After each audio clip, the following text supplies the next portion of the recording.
Good morning, dear colleagues. Our presentation is about risk-aware backhaul selection in critical cargo supply chains. The practical question is simple. After a truck completes an outbound delivery, should it accept a reverse load or return empty?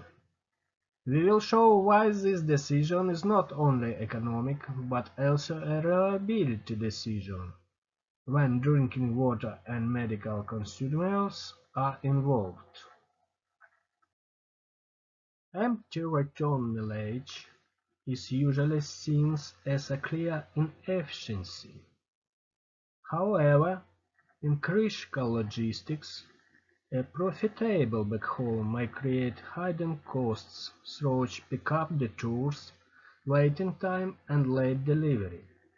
The key distinction in this study is between backhaul availability and backhaul advisability. A load can exist on a platform but still be the wrong operational choice. The aim of this study is to develop a stochastic decision support rule that determines whether the reverse load should be accepted for critical cargo. The hypothesis is that a risk-aware score, including on-time probability and cargo white and tail lateness, will improve service reliability compared with nearest backhaul and expected profit dispatching.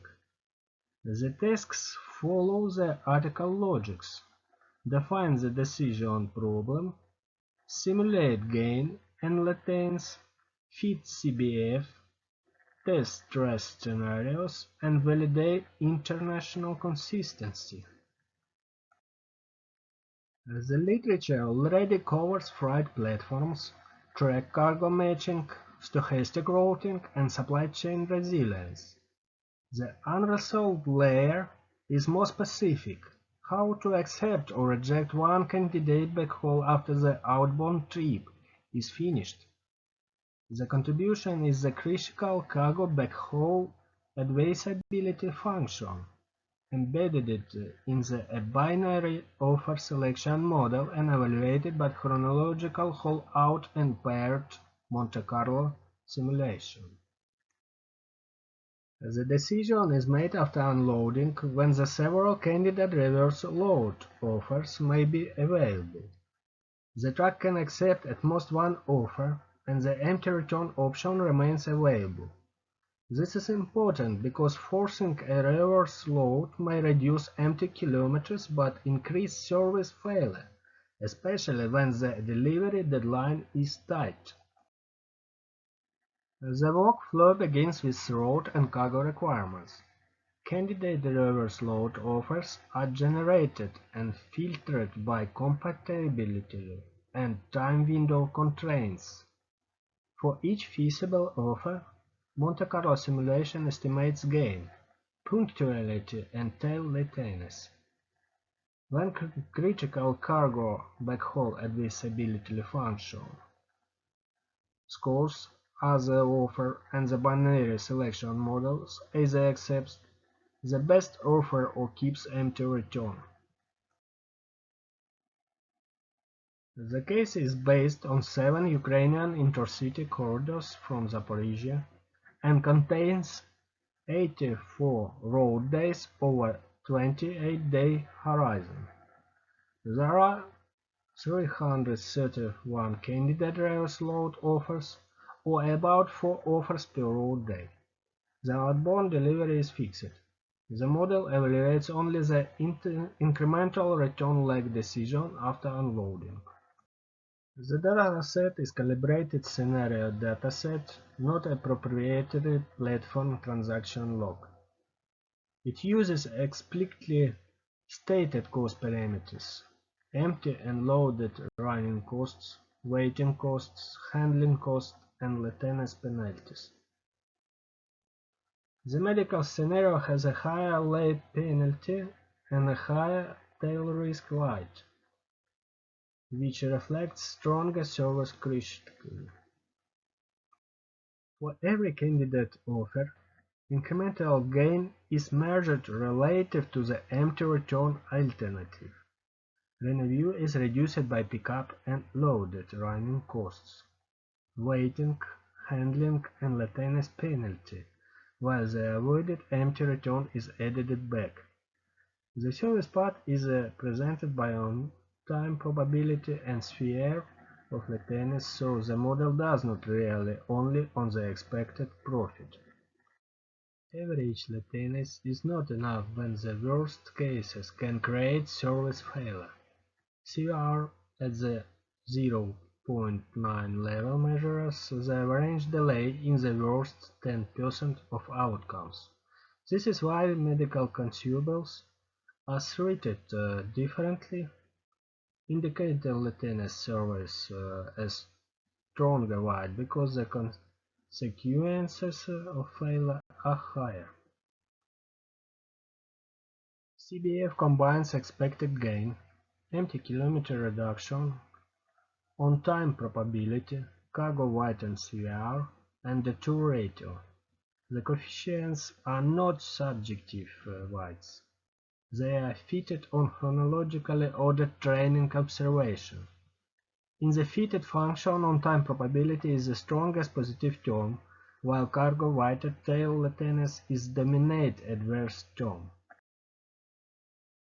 After feasibility filtering, each candidate offer receives a CBF score. Offers below the thresholds of 0.55 are rejected.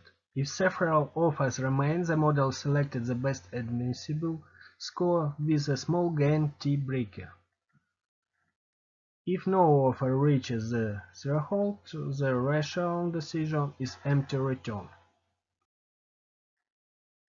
CBF is completed with two operational benchmarks. The nearest feasible backhaul model selected the compatible offer with the smallest pickup detour, while deterministic expected profit selects the feasible offer with the highest expected incremental gain.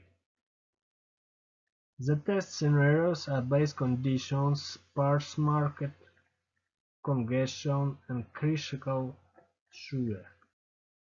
Validation has two paths. The chronological 70/30 holdout prevents random leakage and checks internal simulation consistency.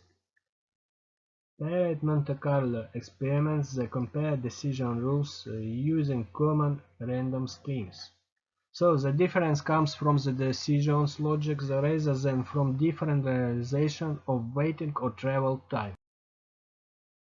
The non-linear response of the score to expected waiting time and pickup detour.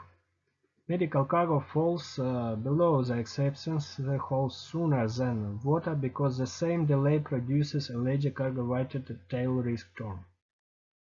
The graph also makes the model interpretable for dispatchers. High nominal rates cannot hide a structurally poor backhaul.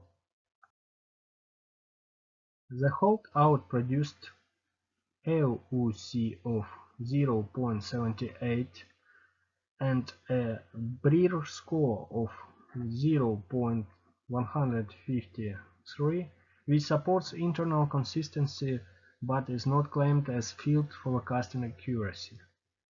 The ablation test is important. Removing CVR or the on-time term increases apartment gain but lowers reliability. This confirms that both punctuality and tail risk are essential to the decision rule.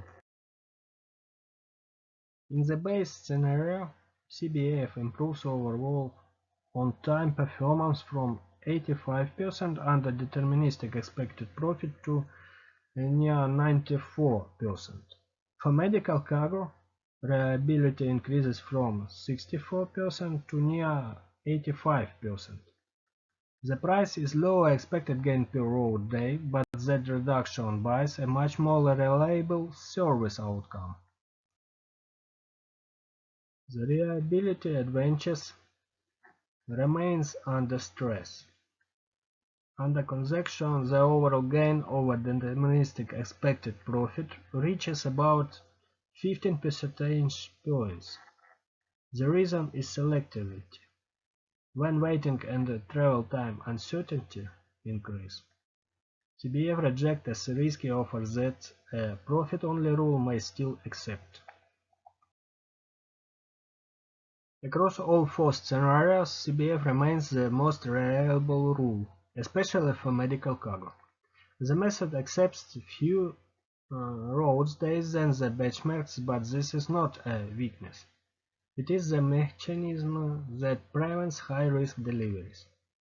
The important point is that the model makes the trade-off explicit instinct of hiding it inside a single profit indicator. CBF reduces empty kilometers less aggressively than the two benchmarks. In the base scenario, it removes less empty distance than DEEP and NFB because some reverse loads are not admissible. Under concession, this selectivity becomes even over-visible, and it is exactly what protects critical service reliability. The threshold controls risk appetite. Higher thresholds improve punctuality but reduce acceptance and empty kilometers reduction. The decision audit demonstrates that CBF is not anti-backhaul. It can agree with simple benchmarks, choose a safer alternative, or reject all offers when both available loads remain below their reliability thresholds. Operationally, CBF can be implemented as a decision layer between a freight platform, a transport management system, and dispatcher judgment. It needs ordinary operational data: rate, origin, destination, payload, body type, time windows, waiting history, and service requirements. The main limitation is that the offers are scenario generated. The next step is independent field validation with heterogeneous fleets and disruption-sensitive corridors. We will be glad to discuss collaboration, validation data, and potential deployment in digital freight platforms or humanitarian logistics. The contact details for both assets are shown on this slide. Feedback would be especially useful on field data validation, integration with transport management systems, and exception to border or security disruptions. Thank you for your attention. The central message is that the backhaul should be accepted only when it pays without putting critical service at risk. We will welcome your questions and comments.